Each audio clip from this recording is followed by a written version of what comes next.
Hello friends. दोस्तों, मैं आप लोगों से पहले तो माफी मांगना चाहता हूं कि पिछले एक हफ्ते से मैं कोई वीडियो बना नहीं पाया था क्योंकि मैं अपने शहर से बाहर हूं। अभी भी बाहर हूं, इसीलिए मैं वीडियो बना नहीं पाया था। परंतु आज एक ऐसी इंपॉर्टेंट घटना हो गई है, पॉलिटिकल घटना हो गई है, जिसपे मैंने सोचा कि एक समीक्षा जो है अ, आप लोगों के सामने बहुत ही ब्रीफली बता दूं। अजीत पवार जी का बहुत ही दुखद घटना में देहांत हो गया है। आज हेलीकॉप्टर क्रैश हुआ सुबह मॉर्निंग में, जिसमें एनसीपी अजीत पवार फैक्शन के जो अजीत पवार जी हैं लीडर, उनका देहांत हो गया, मृत्यु हो गया। इससे स्टेट की पॉलिटिक्स यानी महाराष्ट्र की पॉलिटिक्स और नेशनल पॉलिटिक्स पे क्या इंपैक्ट आएगा, उस पे मैं एक ब्रीफ अपना एनालिसिस आप लोगों के सामने प्रस्तुत करना चाहता हूं।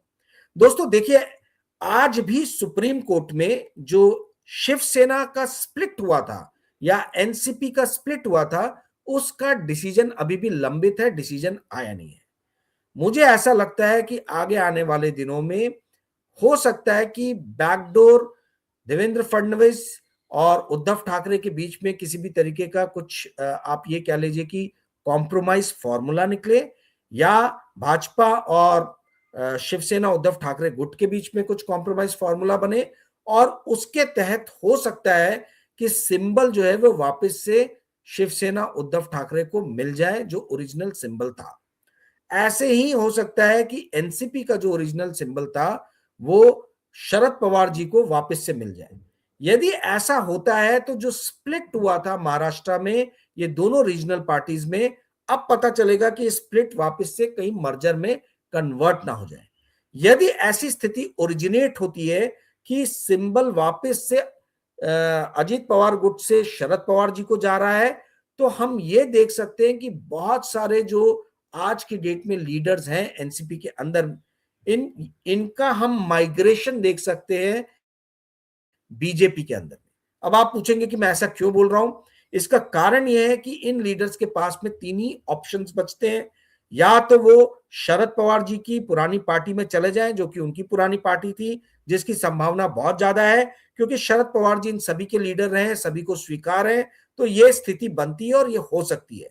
परंतु इसके नेगेटिव में यह है कि शरद पवार जी आज की डेट में कहीं पे भी पॉलिटिकली स्ट्रांग नहीं है, और हेल्थ कंडीशन, हेल्थ इश्यूज उनके साथ में बहुत ज्यादा सिवियर जुड़े हुए हैं। तो अब वो उस इंटेंसिटी के साथ में पॉलिटिक्स में सक्रिय नहीं हो सकते हैं। वहीं दूसरी तरफ भाजपा के फेवर में यह है कि भारतीय जनता पार्टी ना केवल देश की राजनीति में जो है वो केंद्र में है, बल्कि राज्य में भी भाजपा की सरकार है, और जितने भी म्युनिसिपल इलेक्शन हुए, कॉर्पोरेशन, म्युनिसिपल कॉर्पोरेशन के इलेक्शन, सब में भारतीय जनता पार्टी ने बहुत ही बेहतरीन परफॉर्मेंस किया है। एनसीपी को यदि हम देखें, अजीत पवार फैक्शन को, तो इन्होंने तीन ही शहर में ठीक ठाक परफॉर्मेंस किया था। वो कौन से तीन शहर थे? सबसे पहला शहर था अहिल्यानगर, जिसको पहले अहमदनगर के नाम से जाना जाता था। वहां पर 68, वहां का जो म्युनिसिपैलिटी है उसकी संख्या है 68। 68 में मेजोरिटी के लिए 35 चाहिए, और इन्होंने एनसीपी अजीत पवार फैक्शन ने 27 अपने दम पे जीते हैं। तो सिर्फ 8 इनको और चाहिए, इनका मेयर हो जाएगा। परंतु अपने दम पे ये अपना मेयर वहां भी नहीं बना पाए थे। सेकंड बड़ा शहर है पिंपरी चिंचवाड़, जहां के खुद बड़े लीडर जो है वो अजीत पवार रहे हैं। हाँ, मैं ये बता दूं कि अहिल्यानगर में इलेक्शन जिताने में संग्राम जगताप जो है, इनका बहुत बड़ा उल्लेखनीय योगदान रहा है। ये एनसीपी अजीत पवार फैक्शन के एक बहुत बड़े लीडर रहे।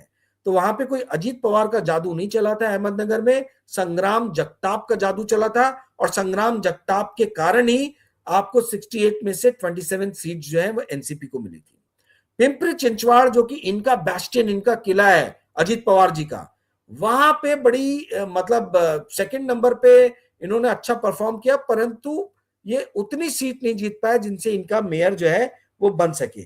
पिंपरी चिंचवाड़ में 128 सीट है, 128 में से मात्र 36 सीट ही जो है वो अजीत पवार फैक्शन जीत पाया था, और यहां पर भारतीय जनता पार्टी जो है इनका मेयर है, क्योंकि ये मेजोरिटी में इनके पास में 84 सीट है। तीसरा जो बड़ा एरिया था वो था पुना। पुना के अंदर में इनको 168 में से 27 सीट्स मिली। तो ले दे के म्युनिसिपैलिटी के जो इलेक्शन अभी हुए 15-20 दिन पहले, इसमें सिर्फ और सिर्फ जो है यही 3 शहर थे जहां पे एनसीपी ने कुछ परफॉर्म किया। नागपुर में 1 सीट मिली उनको, लातूर में भी मात्र 1 सीट मिली, बाकी कहीं पे भी इनको ज्यादा सीट नहीं मिली है इन 3 जगहों को छोड़ के। तो ये तो हुआ म्युनिसिपैलिटी का, जो मैंने आपको बताया कि यहाँ पे कोई अजीत पवार फैक्शन बड़ा रोल प्ले करता हुआ नजर नहीं आ रहा है। परंतु जो असेंबली इलेक्शन हुए थे 2024 के, महाराष्ट्र लेजिस्लेटिव असेंबली में 288 सीट से 288, मेजॉरिटी के लिए 145 चाहिए। भारतीय जनता पार्टी ने अपने दम पे 132 सीट जो है वो जीती थी। एनसीपी के पास में 41 सीट थी और उद्धव ठाकरे शिंदे फैक्शन के पास में 57 सीट थी। उद्धव ठाकरे शिवसेना के पास में जो है वो 20 सीट थी, कांग्रेस के पास में 16 सीट थी और आपका ये शरद पवार जी की एनसीपी के पास में 10 सीट थी। आप चेक एक बार कर लीजिएगा, मेरी मेमोरी में जहां तक मुझे याद है यही सीट गणना या सीट संख्या थी। तो ये जो आपको 41 सीट्स मिली है एनसीपी को, हो सकता है कि इसके बहुत सारे एमएलए जो है वो छिटक के भाजपा में जा सकते हैं, यदि सिंबल जो है वो शरद पवार जी के पास में आ जाए तो यदि ऐसा होता है तो शिंदे जी की तो जरूरत ही नहीं रहेगी भारतीय जनता पार्टी को, क्योंकि अगर आपने एनसीपी तोड़ ली, 145 चाहिए, 132 ऑलरेडी भाजपा के पास में है, सिर्फ 13 की तो जरूरत है। तो 41 में से अगर 28 एमएलए भी टूट के भाजपा में आ जाते हैं तो कहानी खत्म, कहानी खत्म, क्योंकि 2/3 आ गए यहां पे और 28 आ गए तो मेजोरिटी में बीजेपी आ जाएगी, तो फिर शिंदे जी की क्या जरूरत है। तो ये डेथ होने के बाद में शिंदे जी के ऊपर में भी बहुत ज्यादा, एकनाथ शिंदे जी बहुत ज्यादा प्रेशर में रहेंगे। भारतीय जनता पार्टी जो है उनके ऊपर में प्रेशर बनाती आएगी। जिस तरीके से हमने देखा कि बॉम्बे के म्युनिसिपैलिटी के इलेक्शन में एकनाथ शिंदे जी के मात्र 29 कॉर्पोरेटर्स बने थे, परंतु एकनाथ शिंदे जी ने कहा कि मेयर तो मेरा ही रहेगा, जबकि भारतीय जनता पार्टी के पास में 89 कॉर्पोरेटर्स थे। कहां एकनाथ शिंदे जी के 29, कहां भारतीय जनता पार्टी के 89, मतलब 60 संख्या में भाजपा का ज्यादा है एकनाथ शिंदे से। तो भी एकनाथ शिंदे जिद कर रहे थे कि मेयर तो अब मेरा ही रहेगा, परंतु जब एकनाथ शिंदे को यह नजर आएगा कि भाई अब हो सकता है इनको हमारी जरूरत ना पड़े, तो फिर कहानी खत्म, क्योंकि बीएमसी की जो टोटल सीट है वो 114 है। 114 में आप ये समझ लीजिए कि जिस भी तरफ चले जाएंगे ये लोग, सॉरी 114 मेजॉरिटी के लिए चाहिए, 226 का है बीएमसी, 226 में 114 सीट चाहिए, 114 में 89 भारतीय जनता पार्टी के पास में ऑलरेडी है। तो कहने का अर्थ यह है कि जो बीएमसी में दिख रहा था कि हो सकता है कि भाजपा का मेयर ना बैठे, वो मेरे को अभी आशंका कम होती नजर आ रही है और ऐसा दिख रहा है कि बीएमसी में भी हमें भाजपा का मेयर नजर आएगा। यदि भाजपा का मेयर नजर आएगा, शिंदे जी जो है शांत रहेंगे, तो हो सकता है कि आगे आने वाले दिनों में शिंदे जी को महाराष्ट्र की पॉलिटिक्स में थोड़ा सत्ता का सुख भोगने का मौका भी मिलेगा।